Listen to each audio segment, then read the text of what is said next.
اللهم صل وسلم على سيدنا محمد وعلى آله وصحبه أجمعين. عسلامة، شنحوالكم البنات؟ هاني جيت. إن شاء الله تكونوا في خير ونعمة، وخاصة متدفيين راكشين ماكلين. هذيك هو اللي نربحوه، راو اللي ناكلوه باش نهزوا بصحتنا. قبل ما نبداو في الفيديو متاعنا ما تنساوش حبوبة قلبي الاشتراك في القناة وتفعيل الجرس المزيان. توحشتكم برشا برشا برشا البنات. ان شاء الله اخواتي وصحباتي تكونوا فرحانين وزاهين. جيتنا مطرة في بنزرت والحمد لله، نشكر ربي ونحمدوه. ولا رانا نقعدوا نساسيو على السميد، نساسيو على الفارينة. ان شاء الله بلادنا في الخير ديما، واكيد اكيد رحمة ربي ما توفاش، وربي عنده كل خير. الطقس تبدل، ولات ريحة قوية ابار البرد هذاك. تعرفوا الطقس هذا يوكل ويولي العبد يحب يدفي كريشته. وما أدراك ما شهر ديسمبر، شهر اتمخميخ، وشهر الحلو وراس العام. وما نحكي لكمش، ردوا بالكم على الميزان البنات، ما تاكلوش برشا جاتوات وبرشا شكالت، سينو راو في العام الجديد باش ندخلوا بصحة. ما نحكي لكمش. يلا توا باش نتعداو للفيديو متاعنا، واليوم باش نطيبوا مع بعضنا الحلالم التونسية، لكن ما هي الجارية. لا لا لا لا كما تقول بنتي الصغيرة، خاطر انا ما نحبش الجاري، وحتى ولادي صغيراتي ما ينجموش ياكلوا الجاري. دونك نوري الحاجة نطيبها مفورة. الحلالم اليوم باش نطيبها ولا باش نطلبها بطريقة مختلفة، باش نعملها مفورة البنات. حلالم مفورة باش تجي بنة على بنة. اقعدوا معايا وكملوا الفيديو حتى للاخر، خاطر عندي وصفة اخرى زيادة في الاخر حلوة وبنينة. وتو باش نعطيكم كيفاش باش تطيب الحلالم مفورة متاعي. اول حاجه باش نعملها، خذيت او دو كويس بولي، غسلتهم مليح بالقارص ونحيت الجلده باش يتنحى منهم الكزفاره متاع الدجاج. وبعد حطيت زيت نباتي في المقفول باش نقلي فيه قرينات الفلفل الاخضر. راهو الزيت كي تقلي فيه الفلفل البنات يسيب بنته ويرجع بالنكهه البنينه على الصوص. بعد شنو عملت يا ماما عايدة؟ شنو عملت؟ خرجت قرينات الفلفل هذوكم وقصيت بصلة كبيرة، ذبلتك البصلة في الزيت وخلطت عليها 3 مغارف كبار طماطم معجونة. ولهنا لازم تختاروا طماطم من نوعية ممتازة باش تجيكم الماكلة بنينة. وراس ثوم فرمته قليتهم على نار هادية، وديما نحرك يدي فيها باش الطماطم تتنحى منها القروسية. اونتخ حطيت ماء يسخن بحذايا باش نمرق بيه، لكن قبل ما نمرق حطيت طريفات الدجاج متاعي باش يتقليو هما زيادة. بالنسبة للفاحات حطيت شوية زنجبيل مرحي اللي ما نستغنيش عليه في كل مرة نطيب بالدجاج. زدت مغرفة كبيرة هريسة عربي كوشة، نص مغرفة تابل، صحفة حمص منفخ. حطيت السفنارية متاعي بالطبيعة بعد ما مرقت بالماء سخون، ولهنا رميت السفنارية قبل البطاطا باش تطيب، خاطر نحسها السفنارية تاخذ وقت أكثر من البطاطا.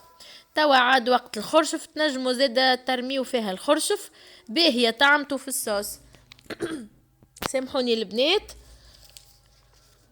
باهي نرجعوا توا للحلالم متاعنا. انا هنا باش نطيب برطل حلالم الوردة، راهي ياسر ياسر تحفونة، وراني ما نحبش كان حلالم السوق. الحقيقة متاع الدار ما تروقليش هكا ومانيش اصحاب انا وياها. به صبيت حلالم متاعي في الكسكاس، وباش ما تجيش ماسطة لازم تتفوح مليح مليح. اول حاجة نحطها، حطيت الزيت لازم يكون بزايد البنات الزيت باش تجي فاركة من بعضها ومش معجنة كيما نواصر بالضبط نفس البرانسيب. نحط شوية فلفل أكحل، شوية ملح، مغرفة صغيرة كركم على اللون متاعها، ومغرفة كبيرة فلفل أحمر حار. لهنا الفلفل باش نحطه مع الحلال، مانيش باش نحطه في الصوص البنات. في الصوص مانيش باش نحط فلفل، باش نحط هريسة عربي. نخلي المقفول يغلي شوية ونحط الحلال متاعي تفور. هي راو تتفور 3 مرات كيما نواصر والدويدة. الصوص متاعها تجي جارية شوية باش في كل مرة نسقيوها بها. وبالنسبة للتفويرة الأولى تتفور هكاك بالفحات برك، يعني من غير ماء. ومن بعد في التفويله الثانيه والثالثه نمرقها من المرقه هذيك نتاع الدجاج والخضره. في التفويله الثانيه زدت الحمص المنفخ والبطاطا. بعد ما الدجاج طاب نخرجه ونسقي الحلالة متاعي بالصوص الخاثرة هذيك في الاخر. برشا ناس يجمروها في الفور البنات ولا على الغاز على نار هادية. كيما تشوفوا لونها يهبل، حجمها تضاعف كي شربتك الصوص البنينة تاع الدجاج. بالنسبة لي خير برشا من الحلال المجارية الحقيقة معناه، وللناس فيما يعشقون مذاهب كما يقولوه.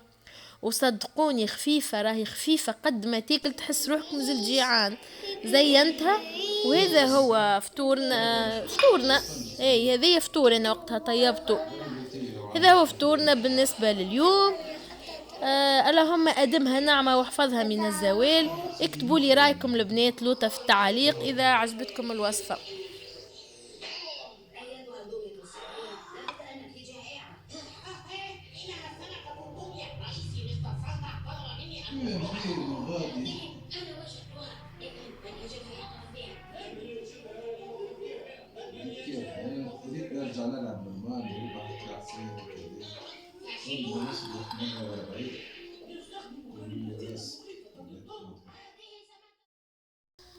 باهي البنات، بعد ما تهنينا على الفطور متاعنا العشية لقيت روحي فاضية شغل. قلت علاش ليه ما نعملش حويجة حلوة هكاكا يا نشربوا بها قهوة العشية والا نلقاها فطور للصغيرات بالصباح.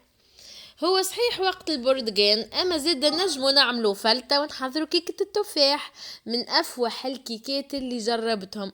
بالنسبة للمكونات البنات 4 بيضات عليهم ياغورتا جوفاني ماذا بينا ياغورتا ممزوج، كيس سكر، كيس زيت نباتي. المكونات بسيطة برشا باش تعطينا بنة فاوحة برشا. اول حاجه باش نعملها البنات باش ناخو الياغورتا الممزوج هذيك متاعي، باش نحط عليها كيس سكر حبيبات، باكو سكر فاني، وكيس الزيت النباتي. باش نخلط المكونات هذه الكل مليح. تحبوا باليد والا بالباتور حتى للي نتحصل على خليط يكون متجانس. الخليط هذا باش نقص منه كعبة ياغورت نحطها على جنب، والباقي متاع الخليط باش نزيد عليه 4 بيضات، 200 جرام فرينة تكون مغربلة بالطبيعة، وباكو خميرة متاع جاتو. لهنا الجاتو متاعي بريسك حضر جوست باش نزيد باش نعمل الفورمة متاعي باش ندهنها بشوية زبدة باش نصب الخليط الكل في الفورمة هذه. ومن بعد باش نقشر 4 كعبات تفاح باش نقشرهم نحيلهم القشرة البرانية، وباش نقصهم دي لاميل نعصر عليهم شوية قارص باش خاطر التفاح في سعيك حال، باش نعصر عليهم شوية قارص وباش نحطهم فوق الجاتو متاعي يعني بجنب بعضهم بطريقة انه يزين الجاتو متاعي. بعد ما نحط التفاح هذاك باش ناخو شوية زبيب اصفر باش نذرو من فوق زادة، وبطبيعة كي باش يتنفج الجاتو باش يلصق اك زبيب في الجاتو من فوق. الكيكة هذه ما سهلش لا منها البنات بالواقفة، بعد ما تغسل الماعون تيك تاك على الرخامة، لا تستحق لا باتور ولا تستحق فور. هذه كيكة الزوالي اللي يحب يشرب قهيوته مع حويجة حلوة يلا كين تتفرج فيا توا جيبك كعيبات التفاح وتبعني، وما تنساش الاشتراك في القناة، اللايك، فعلك الجرس المزيان الصغرون ذاك، ولا اكتب لي كومنتير مزيان كيما قلبك المزيان. البنات تفرحوني برشا كي نلقى تعاليقكم ان شاء الله حتى بقلب، وان شاء الله يكون كله في ميزان حسناتكم، ان شاء الله ربي يفضلكم ليا ويدومكم تاج فوق راسي. هنا كيما تشوفوا الكيكه متاعنا حضرت، حطيت فوقها التفاح ورشيت كعبات الزبيب توا معليا الا باش حطيتها طابت لهنا. بعد ما طابت وهي سخونه خذيتك كعبه الياغورت الخليط اللي في كعبه الياغورت حطيته من فوق باش وهي سخونه معناها تشربوا كي ظلي سخونه. شوفوا ما شاء الله على الكيكه متاعنا البنات هاك اللمعة اللي فيها، وك الريحة متاع الفاني في كعبة الياغورت مع ريحة التفاح الفواح، وطعم تك الزبيب البنات. ما نحكي لكمش على البنة اللي فيها. حاسيلو البنات الكيكة هذية ما بتاتش برشا في الدار خاطر الفورمة صغيرة وهي جيت صغرونة. ان شاء الله نودكم وما نشهيكم وقاسمكم منها في الجنة ان شاء الله. ما تنسونيش باللايك البنات، ونخليكم في امان الله وحفظه، وان شاء الله في فيديو اخر، وباي باي. تو باش نوريكم التكستير متاعها من داخل، ونقول لكم ان شاء الله في فيديو اخر.